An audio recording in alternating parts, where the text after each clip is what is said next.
Today I have a whole load of Blu-rays to recommend to you from a couple of labels that play a big part in my own Blu-ray collection. I'm going to start with Imprint Films, and they have just released a box set which is dedicated to one of my favourite Hollywood directors, John Huston. And in particular, you have 3 films from the very end of his career. You have Wise Blood, Under the Volcano and The Dead. So inside the box you get the 3 films in their own cases, which look like this. First we have Wise Blood. This is a Southern Gothic tale of this man who has just come back home from being in the army, who decides that he's going to start preaching and begin his own church, but one without Christianity, one that does not have Jesus Christ as a part of it. It is a strangely beautiful film that I find quite funny, as well as dark in some places. And it features one of my favourite character actors, Brad Dourif, here in a leading role.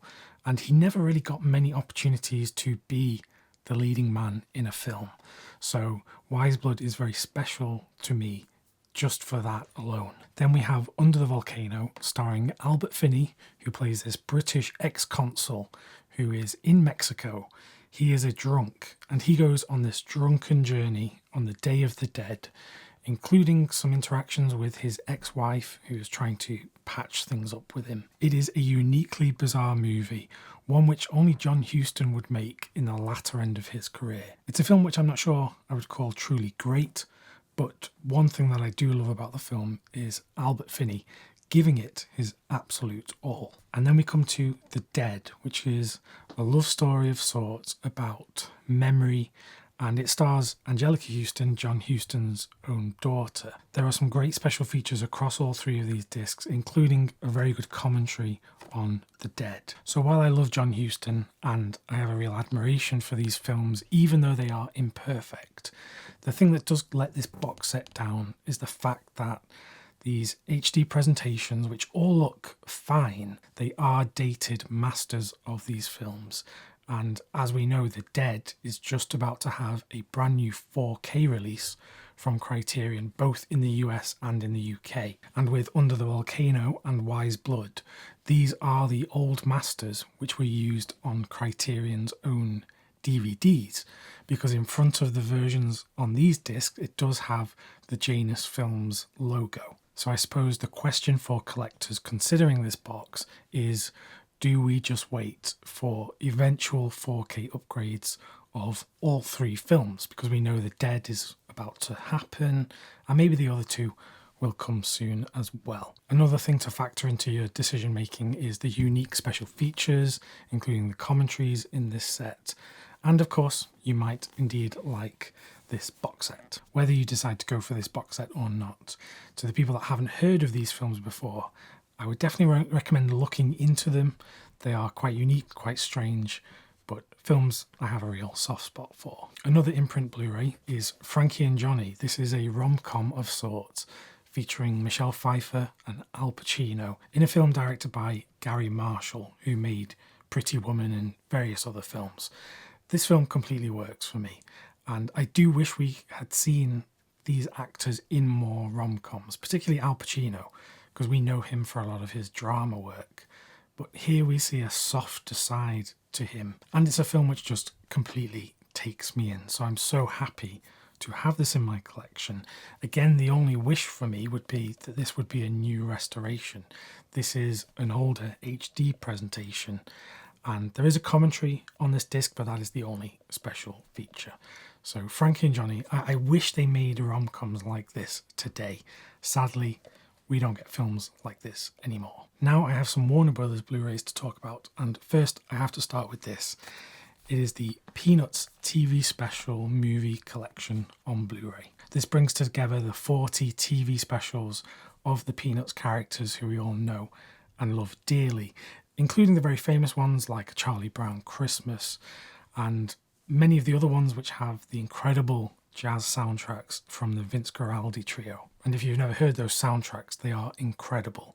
Even set aside from the films, I know the Vince Guaraldi albums are some of the best-selling jazz albums of all time. Inside the slipcover, you have the case here.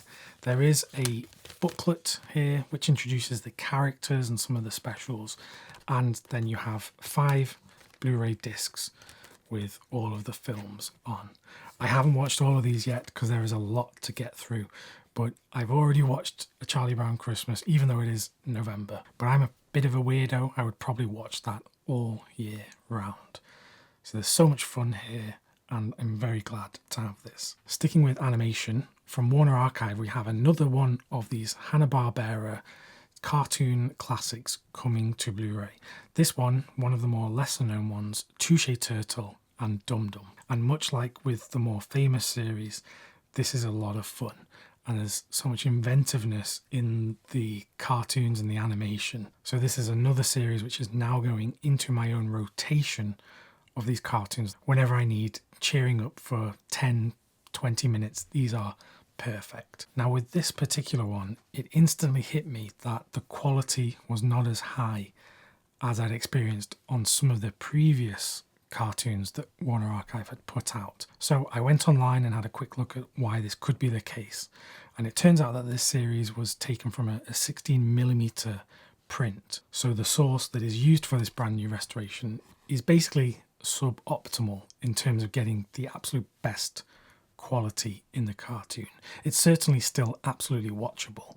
I just wish it looked a bit cleaner and crisper as compared to some of the previous cartoons. If you've watched some of the recent videos I've done on some of the Warner Archive titles I've been picking up, you'll know that they have been going back and doing some collection box sets where they have taken a very famous star or perhaps a genre and collected some films from their back catalogue and brought them out in new releases. And one of these that I just got is the Judy Garland 6-film collection.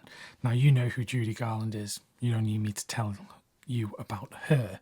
But this features films like A Star is Born, Meet Me in St. Louis, as well as some of the lesser known titles from the Warner catalogue. It includes an earlier musical, Strike Up the Band, directed by Busby Berkeley, starring alongside Mickey Rooney. Another example of one of these fantastic sets is this Bette Davis collection with some fantastic films from directors like Michael Curtiz and William Wyler. Here you have 4 films which I think are superb, some of Bette Davis's best performances, as well as fantastic direction from William Wyler.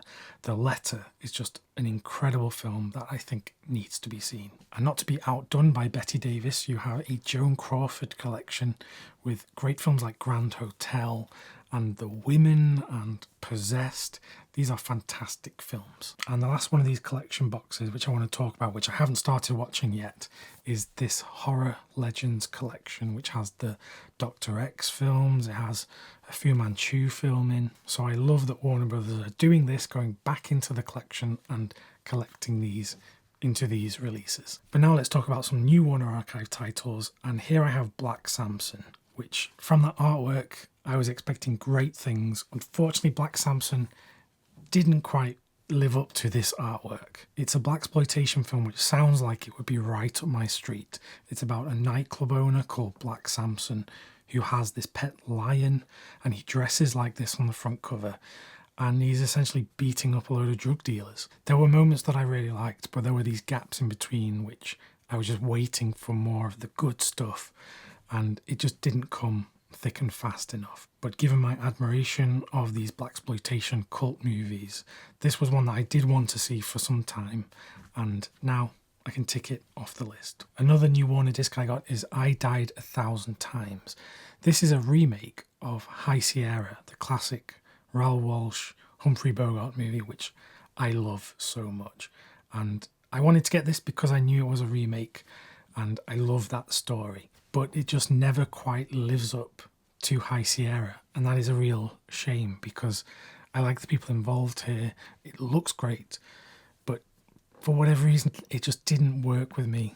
And maybe that's just because I'm comparing it to the original. But it's great that Warner is still bringing titles like this to Blu-ray because I wanted to see this for a long time, and it was just so difficult to see in any decent quality. So those were just some of the Blu-rays that I've been loving lately and adding to my own collection here in the back.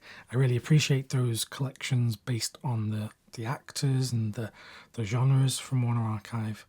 And the John Huston box set, like I said, a collection of films that I really have a soft spot for. If you would like some more reviews and recommendations from me, just click the video that is on screen right now. Until next time, thank you very much for watching, and I will see you soon.